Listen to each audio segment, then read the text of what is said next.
memiliki keunikan karena berawal dari sebuah kabuyutan atau kawasan suci spiritual Hindu-Buddha Sunda sebelum bertransformasi menjadi kerajaan formal. Wilayah ini terletak di sekitar Gunung Galunggung yang kini masuk dalam wilayah Kabupaten Tasikmalaya. Satu masa kabuyutan, abad 7, awal, abad 12. Sebelum menjadi kerajaan, Galunggung adalah Kabuyutan Galunggung atau Mandala, yaitu pusat kegiatan keagamaan dan tempat suci yang dipimpin oleh seorang resi guru atau batara yang merupakan pemimpin agama atau spiritual. Beberapa batara atau sesepuh yang dikenal memimpin di masa ini, antara lain Batara Danghyang Guru Sempakwaja, seorang putra sulung Raja Galuh pertama, yaitu Wretikandayun, dan Batara Kuncung Putih. Kabuyutan Galunggung memiliki peran penting, bahkan disebut-sebut sebagai pamago atau pengukuh Pulau Jawa. Resi guru di Galunggung bahkan memiliki otoritas untuk mengesahkan atau mengabiseka raja-raja di Galuh. 2. Masa kerajaan formal 1111 Masehi, perubahan status dari kabuyutan menjadi kerajaan terjadi secara formal pada 13 Bhadrapada 1133 Saka, sekitar 21 Agustus 1111 Masehi.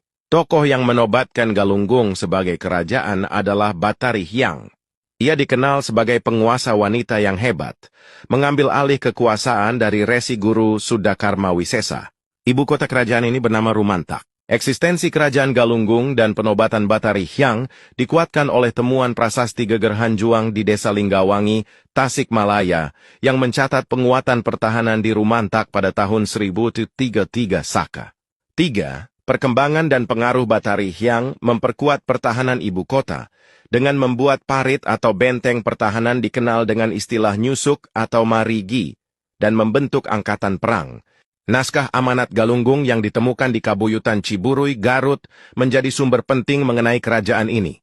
Naskah ini berisi petuah dari Rakyan Dharma Siksa, yang merupakan salah satu penguasa Galunggung yang memuat ajaran moral kehidupan, politik, sosial, dan budi pekerti. Ajaran dari Galunggung, seperti Sang Hyang Siksa Kandanang Karesian, dikenal memiliki pengaruh kuat hingga masa kerajaan Sunda di Pakuan Pajajaran, bahkan menjadi ajaran resmi pada masa Prabu Siliwangi. Kerajaan Galunggung juga disebut membawahi sekitar 12 kerajaan atau wilayah kecil di sekitarnya. Secara ringkas, kerajaan Galunggung merupakan entitas politik yang unik di Tatar Sunda, yang dimulai sebagai pusat spiritual yang sangat dihormati dan kemudian bertransformasi menjadi kerajaan formal, meninggalkan warisan spiritual dan ajaran moral yang kuat.